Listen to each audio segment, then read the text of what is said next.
I came at the invitation of the Chinese Embassy in Washington, and I was very pleased and honored to be invited and gobsmacked at what I found here. I had just come back from China for 2 weeks, and I had my own Kuliang story and a story within a story. I had 19 meetings in 4 cities involving sister cities in Hangzhou, meeting old friends and reunions for the 15th anniversary of the Shanghai Expo of 2010, where I met and helped to write the Shanghai Declaration that resulted in World Cities Day every October 31st. So I was able to do that. And then I was invited to be an honorary citizen of Kuliang, China, near Changsha, which is one of 2 major porcelain cities.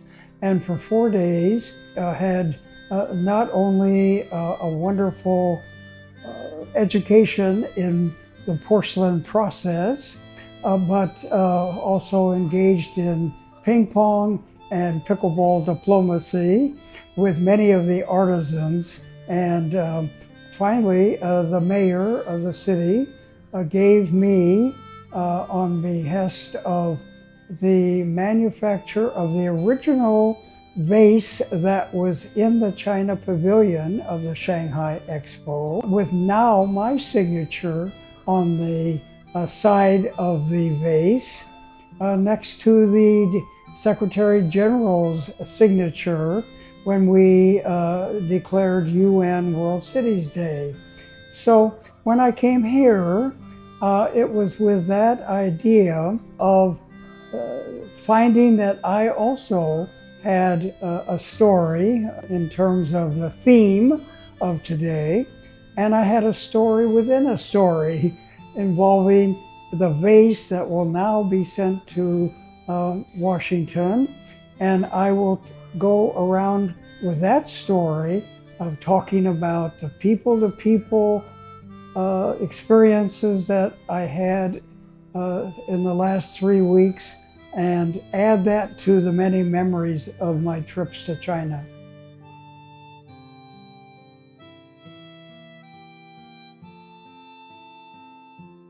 Without fail, I was met with kindness. I gave a speech on AI and housing and urban development, which is one of my backgrounds. And of course, in Hangzhou, I was able to meet with robotics people and see robots on the street. And in addition, I was able to give an academy. I'm the chairman of the American Academy of Housing and Communities. And we have an alabaster owl of wisdom that sits on the right hand of the goddess Athena, goddess of cities.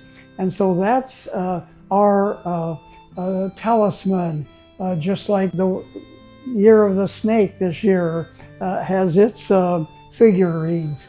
So I gave that to one of the leading architects in China, who had received the first Pritzker Prize of $1 million for outstanding contemporary architecture. I also saw many new wonderful museums and architectural buildings. And before, of course, I saw more bicycles than there were cars. Today, I saw more cars than there were motorcycles and motorbikes together, although there are so many. But watching, taking the train from Hangzhou to Kuliang, 250 miles an hour, and not a bump or a jostle the entire way. So I also watched a 57-story building being built in 19 days because of the modular manufacturing that I want to help bring back to the US. So it was one of the many, many memories and activities that make me want to reschedule and come back next year very shortly.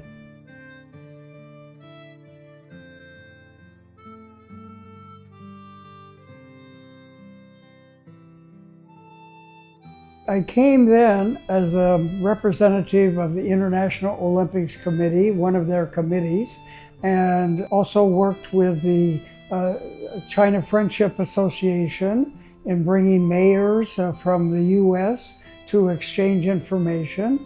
I wrote a 10-year plan for both the China Friendship Association and the Sister Cities International groups together.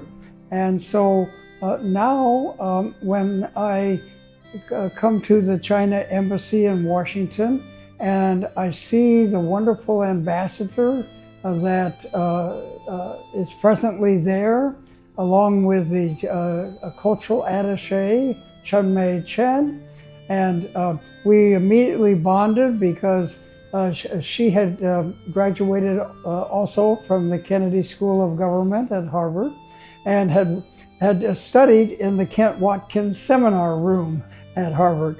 So now I hope to receive this vase, and that will be my first stop to tell the story not only of Better Cities, Better Lives model of the Shanghai Expo, but also the spirit that came out of, and the competition between Beijing and Shanghai in terms of 2008 and 2010. And I did not get out to see the Bird's Nest Stadium this time, but I do plan to do so, particularly to see what happened to the housing for the athletes from Beijing to Rio, Paris, London, in terms of the post-reconstruction.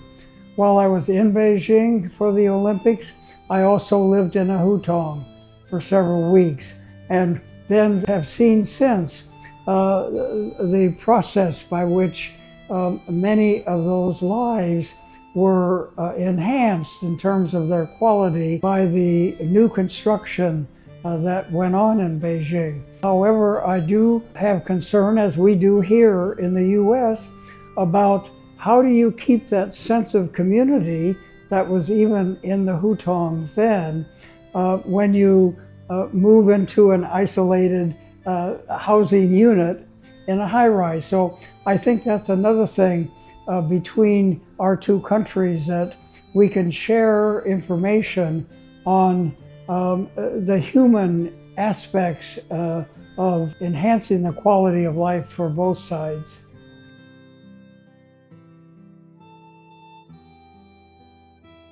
I think that the next 5 years are going to be very exciting. I just renewed my passport for another 10 years, and so I plan to be very much not only an observer, but a participant and hopefully a change agent. I think after many years of working in the AI field, that included all sorts of things, from robotics, obviously, to expert systems, and now, of course, the chat bots and things that we didn't do before them. But what I do see is a tremendous leap forward in terms of the role of robotics, and what's that going to do in terms of emptying out factories and taking the place. They don't have to look like humanoids, but how do we use artificial intelligence and what are going to be the impacts on humankind? I'm not sure you can do too much regulation. It's like a tsunami that is just hitting and impacting on all of us in the world, but particularly on the US and China. And so I think we have to continue to dialogue and to exchange as much information we can.